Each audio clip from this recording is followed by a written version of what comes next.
पिछले वीडियो में हम लोगों ने देखा कि कैसे देशी रियासतों के विलय को लेकर विरोध चल रहा था। खरसावां स्टेट्स का ओडिशा में विलय को रोकने के लिए हजारों आदिवासियों को अपने प्राणों की आहुति देनी पड़ी थी। इसी प्रकार ओडिशा में आदिवासी बहुल इलाका था मयूरभंज स्टेट्स। यहीं की है हमारी देश की पहली आदिवासी महिला राष्ट्रपति द्रौपदी मुर्मू। मयूरभंज के आदिवासी भी ओडिशा में विलय का विरोध कर रहे थे। वे चाहते थे मयूरभंज का विलय बिहार में हो ताकि जब झारखंड बने तो यह भी उसका हिस्सा बने। इसके लिए कई आंदोलन हुए। इन आंदोलन को रोकने के लिए पुलिस फायरिंग भी की गई। पीके देवी की पुस्तक मेमायर्स ऑफ बाइगोन एरा में 300 से ज्यादा लोगों के मारे जाने का उल्लेख हुआ है, जिसमें सबसे चर्चित 6 फरवरी 1949 को हुआ गुंडूरिया गोलीकांड है। जोहार दोस्तों, आप देख रहे हैं कहानी झारखंड बनने की और हम इसमें उन शहीदों को याद करने का प्रयास कर रहे हैं जिसे अधिकांश लोगों ने भुला दिया है। इन शहीदों का झारखंड निर्माण में एक बड़ा योगदान रहा है। आज उन परिस्थितियों को समझने का प्रयास करेंगे जिसके परिणाम स्वरूप 6 फरवरी 1949 को गुंडूरिया गोलीकांड हुआ। जैसा कि आप लोगों को बताया गया, मयूरभंज आदिवासी बहुल इलाका था जो वर्तमान में ओडिशा राज्य के अंतर्गत एक जिला है। जैसा कि आप लोगों को पता होगा, खरसावां गोलीकांड के बाद इसका विलय बिहार में कर दिया गया था। इससे मयूरभंज के आदिवासियों को लगा कि हम भी यदि विरोध करें तो मयूरभंज का विलय ओडिशा के बजाय बिहार में हो जाएगा। मयूरभंज में जयपाल सिंह मुंडा की अगुवाई वाली आदिवासी महासभा भी सक्रिय थी। यहाँ के आदिवासियों का मानना था कि मयूरभंज स्टेट्स का ओडिशा में विलय से बेहतर होगा स्वतंत्र रहना, ताकि जब झारखंड का गठन हो तो इसमें स्वतंत्र मयूरभंज का विलय आसानी से हो जाए। 15 अगस्त 1947 को देश की आजादी के बाद यह महाराजा प्रताप चंद्र भजनदेव के अधीन एक स्वतंत्र यूनिट बना और मयूरभंज राज्य विधानसभा का गठन भी कर लिया गया। इस राज्य के प्रधानमंत्री बने शरद चंद्र दास। जब सरदार पटेल को यह खबर मिली तो वे 14 दिसंबर 1947 को ओडिशा की देशी रियासतों के शासकों को कटक बुलाया। इसकी चर्चा पिछले वीडियो में भी हम लोग किए थे। पटेल ये बिल्कुल नहीं चाहते थे कि देश टुकड़ों में बिखर जाए, अतः वे सबको एकजुट करने में लगे थे। 14 दिसंबर 1947 को इस बैठक में सभी देशी रियासत यहाँ तक कि खरसावां की भी विलय संबंधी निर्णय हो गया, परंतु मयूरभंज का निर्णय नहीं हो पाया। जब मामला बिगड़ने लगा तब मयूरभंज के महाराजा प्रताप चंद्र भजनदेव और यहाँ के प्रधानमंत्री शरद चंद्र दास दिल्ली गए और 16 अक्टूबर 1948 को विलय समझौता पर हस्ताक्षर कर दिया। इसका विरोध आदिवासियों ने किया, जो आगे चलकर उग्र रूप धारण कर लिया। मयूरभंज में आदिवासी के नेता थे सुनाराम मांझी।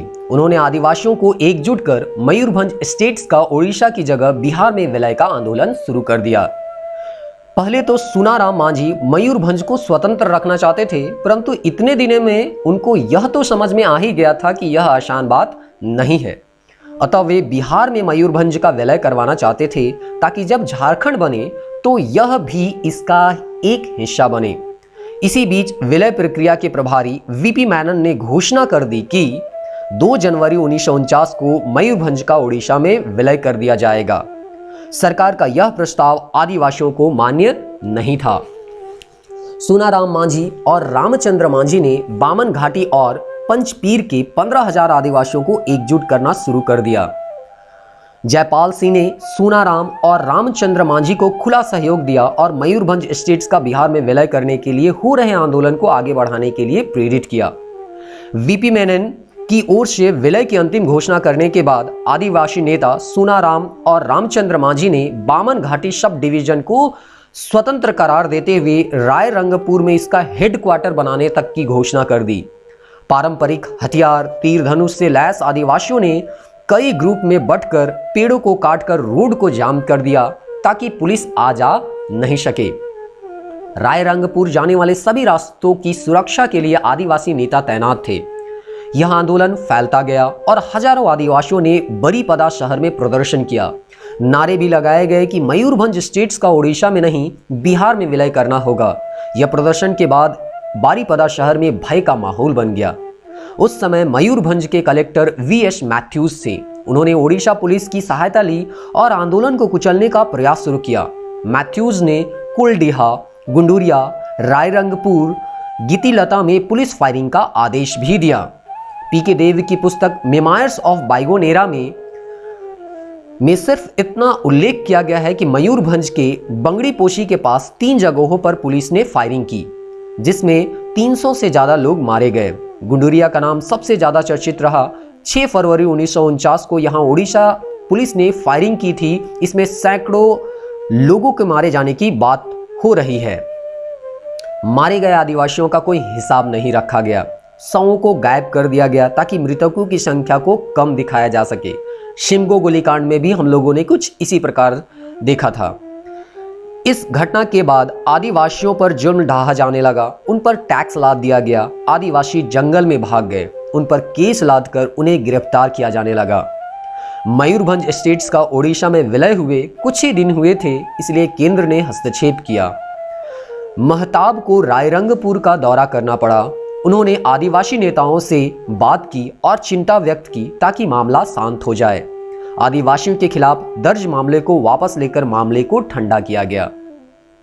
मयूरभंज में कई जगहों पर शहीदों की याद में स्मारक बनाए गए हैं। यह अलग बात है कि जब झारखंड राज्य का निर्माण हुआ तो उसमें मध्य प्रदेश, पश्चिम बंगाल और ओडिशा की 1 इंच भी जमीन नहीं आई।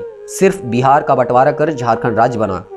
पर ओडिशा, मध्य प्रदेश और पश्चिम बंगाल के उन सैकड़ों शहीदों को झारखंड आज भी याद करता है, जिनकी शहादत के बल पर ही झारखंड राज्य का गठन हुआ।